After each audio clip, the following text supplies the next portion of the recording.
Assalamualaikum warahmatullahi wabarakatuh. Perkenalkan, nama saya Lita Dwi Puspita, Prodi Teknik Budidaya Perikanan, Kampus Politeknik Kelautan dan Perikanan Sorong.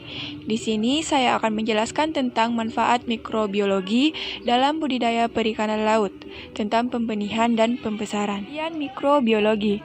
Mikrobiologi adalah sebuah cabang dari ilmu yang mempelajari organisme yang berukuran sangat kecil, sehingga tidak dapat dilihat dengan mata telanjang, melainkan harus menggunakan mikroskop. Organisme yang sangat kecil ini disebut sebagai mikroorganisme, atau disebut sebagai mikroba ataupun jasad renik. Mikroorganisme dapat dibagi menjadi dua, yaitu prokariotik dan eukariotik. Prokariotik merupakan organisme yang tidak memiliki membran nukleus dan kelengkapan organel selnya sederhana. Contohnya dari organisme prokariotik yaitu bakteri, sedangkan eukariotik adalah organisme yang memiliki inti sel yang mengandung DNA. Contoh dari organisme eukariotik adalah hewan dan tumbuhan. Mikroorganisme perairan berdasarkan sifat tropiknya meliputi, yaitu 1. Mikroba autotrof. Mikroba autotrof adalah organisme yang mampu menyediakan atau mensintesis makanan sendiri yang berupa bahan organik dari bahan anorganik dengan bantuan energi seperti matahari dan kimia. Sedangkan mikroba heterotrof adalah organisme yang memanfaatkan bahan-bahan organik sebagai makanannya, dan bahan-bahan tersebut disediakan oleh organisme lain. Mikroorganisme yang hidup di dalam air terdiri dari 1. Bakteri.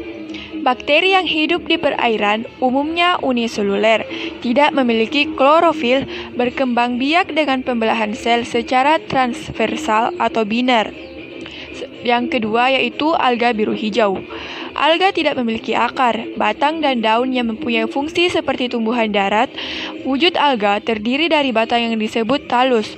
Umumnya, alga hidup secara bebas di air atau bersimbiosis dengan jasad lain. Yang ketiga, fungi. Fungi hidup tersebar luas berbentuk uniseluler, umumnya berbentuk filamen atau serat yang disebut micelia atau hifa. Yang keempat yaitu mikroalga. Mikroalga adalah organisme tumbuhan yang paling primitif, berukuran seluler, yang umumnya dikenal dengan sebutan nama fitoplankton. Habitat hidupnya adalah di seluruh perairan di dunia. Yang kelima, virus. Bentuk virus bermacam-macam, antara lain bentuk batang pendek, panjang, bulat, dan polihedral. Virus lebih kecil daripada bakteri, hanya memiliki satu jenis asam nukleat. Yang keenam yaitu protozoa. Protozoa merupakan politista unisel, mikroskopis, ukuran yang bervariasi antara 10 sampai 500 mikron. Hidup sebagai individu. Ada pula yang berkoloni. Protozoa terbagi menjadi 3, yaitu amoeba, silita, dan flagellata. Dan manfaat mikrobiologi perairan laut. Yang pertama, sebagai pakan alami untuk ikan. Contohnya plankton. Plankton dimanfaatkan sebagai pakan alami untuk ikan. Secara luas, plankton dianggap sebagai salah satu organisme terpenting di dunia, karena menjadi bekal makanan untuk makhluk lain. Plankton menjadi makanan utama ikan di laut.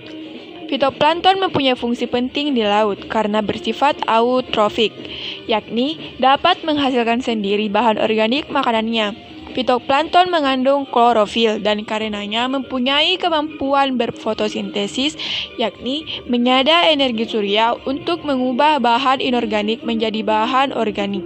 2. Sebagai obat untuk ikan yang terinfeksi virus.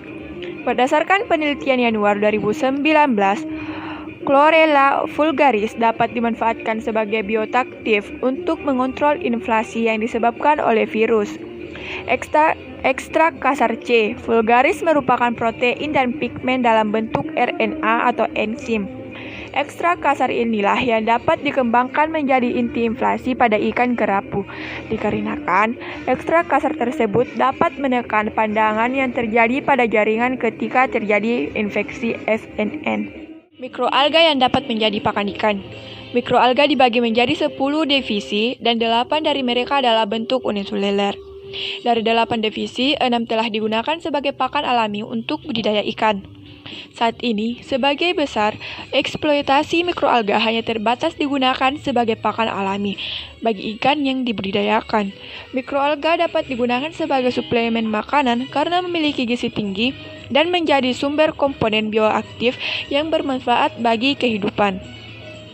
Mikroalga kaya akan protein, pigmen, dan asam lemak tak jenuh, yang biasanya hanya digunakan sebagai pakan dalam budidaya. Biologi yang terakhir yaitu sebagai indikator kualitas perairan. Keberadaan plankton dapat digunakan sebagai indikator suatu perairan. Dilihat dari jumlah spesies plankton dan dominasi spesies plankton dalam suatu perairan, kelimpahan tinggi plankton di perairan, terutama fitoplankton, dapat mendukung kehidupan dari organisme. Sekian dari penjelasan saya mengenai manfaat mikrobiologi di bidang perairan, terutama di laut.